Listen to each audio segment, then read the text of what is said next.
नमस्कार बच्चों, mathematical tools का पहला भाग में आप सभी का स्वागत है। इस भाग में मैं सबसे पहले आपसे डिस्कस करना चाहता हूं फंक्शन को, उसके बाद डिपेंडेंट वेरिएबल, इंडिपेंडेंट वेरिएबल, फिर एलिमेंट्री चेंज क्या होता है, इसको मैं आपसे डिस्कस करना चाहता हूं। आप देखिए, सबसे पहले मैं आपसे डिस्कस करने जा रहा हूं फंक्शन।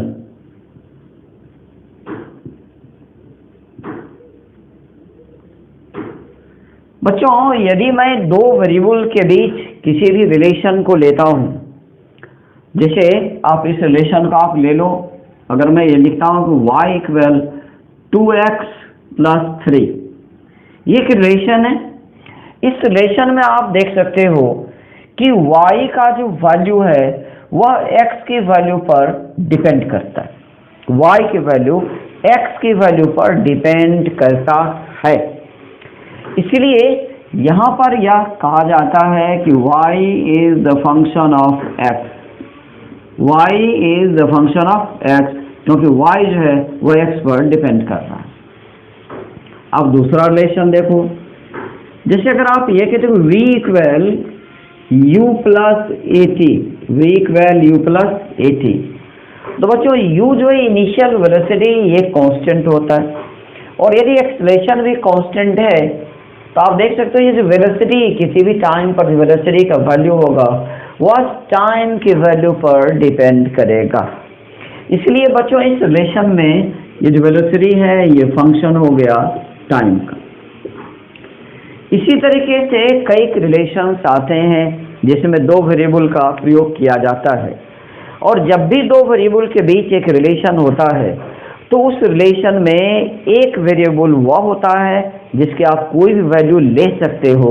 जैसे कि इस रिलेशन में वह है x की आप कोई वैल्यू रख सकते हो, लेकिन y की जो वैल्यू होगा वह x की वैल्यू के द्वारा निकलेगा बच्चों।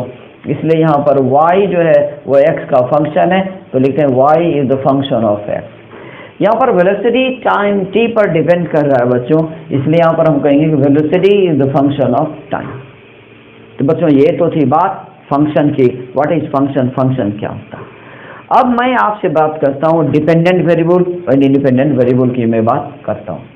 जैसे इस रिलेशन को आप देख ले बच्चों, ये जो रिलेशन है इस रिलेशन में x की वैल्यू आप कुछ भी रख सकते हो, इसलिए इस रिलेशन में x जो है इसे कहा जाता है इंडिपेंडेंट वेरिएबल।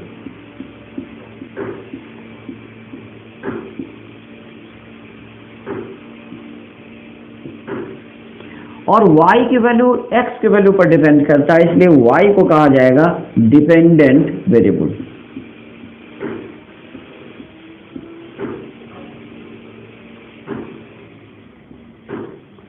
और यदि इस रिलेशन में आप आ जाएं तो इस रिलेशन में वेलोसिटी का वैल्यू टाइम पर डिपेंड कर रहा है, और टाइम जो है वह इंडिपेंडेंट है, इसलिए इस रिलेशन में टाइम t जो है ये कहलाएगा इंडिपेंडेंट वेरिएबल।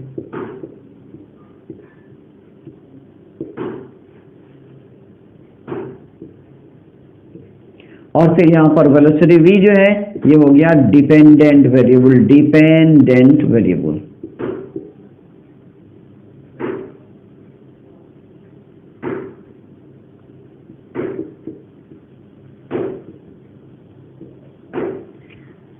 बिल्कुल क्लियर है।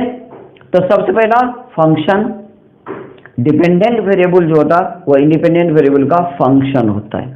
इंडिपेंडेंट वेरिएबल वह होता है जिसकी आप कोई भी वैल्यू ले सकते हो, वह इंडिपेंडेंट वेरिएबल, और डिपेंडेंट वेरिएबल जिसकी वैल्यू इंडिपेंडेंट वैल्यू पर डिपेंड करता है वह हो गया आपका डिपेंडेंट वेरिएबल हो गया। बच्चों यह तो मैंने आपसे डिस्कस किया कि what is function, what is dependent variable, what is independent variable. अब मैं आपसे यह डिस्कस करना जो अक्सर स्टूडेंट इसमें गलती कर जाता है, वह अक्सर इस सवाल पूछता रहता है कि सर ये डेल्टा x का क्या मीनिंग है और फिर ये dx का क्या मीनिंग है। तो बच्चों ये डेल्टा x और dx में क्या डिफरेंस है इसे भी समझ लेना बेहतर होगा कि कब हम लोग डेल्टा x का प्रयोग करेंगे और कब हम सभी dx का प्रयोग करेंगे। तो बच्चों ये जो डेल्टा x है ये जो डेल्टा एक्स है, डेल्टा एक्स का मीनिंग होता है x2 minus x1, that mean change in x. इसे हम लोग क्या कहते हैं? Change in x, change in x. इसी प्रकार से अगर मैं यह कहता हूं delta v, delta v, v अगर वेलोसिटी बच्चों तो ये हो गया v2 minus v1, that mean final velocity minus initial, और यह कहलाता change in velocity, change in velocity, change in velocity. इसी प्रकार से अगर मैं यह कहता हूं, अगर मैं यहाँ यह लिखता हूं या कहीं भी आपको लिखा हुआ मिल जाए डेल्टा पी, तो बच्चों डेल्टा पी का मीनिंग ये होगा कि P2 minus P1, P2 minus P1, तो इसे कहा जाएगा change in momentum, change in momentum, change in momentum. तो बच्चों जब भी delta x, delta v, delta P या डेल्टा टी ही मैं लिखता हूं, अगर मैं यह लिखता हूं डेल्टा टी, तो यह लिखाएगा T2 माइनस T1, तो बच्चों यह हो गया चेंज इन टाइम। अगर टी टाइम है यह कहलाएगा चेंज इन टाइम। तो किसी भी क्वांटिटी में जो चेंजिंग आता है, किसी भी क्वांटिटी में जो परिवर्तन आता है, जैसे change in time, change in momentum, change in velocity, change in x, change in y, ये सभी जो चेंजिंग आते हैं बच्चों, इसका वैल्यू छोटा भी हो सकता है और बड़ा भी हो सकता है, may be small, may be large.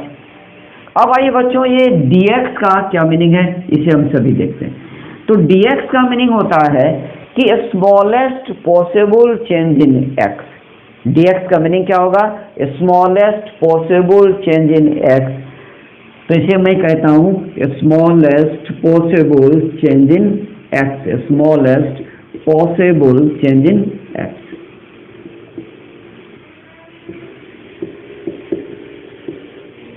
और ये जो स्मॉलेस्ट पॉसिबल चेंज होता है इसे एलिमेंट्री चेंज कहा जाता है। तो इसे आप यह भी कह सकते हो कि elementary change, elementary change in x, elementary change in x. इसी तरीके से अगर मैं यह लिखता हूं dy, तो इसका मतलब हो गया elementary change in y, elementary change in y।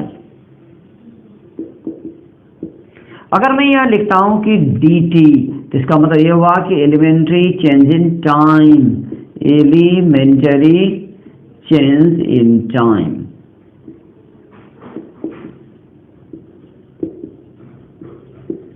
तो बच्चों ये जो एलिमेंट्री चेंज है, एलिमेंट्री चेंज का मीनिंग होता है smallest possible change, smallest possible change.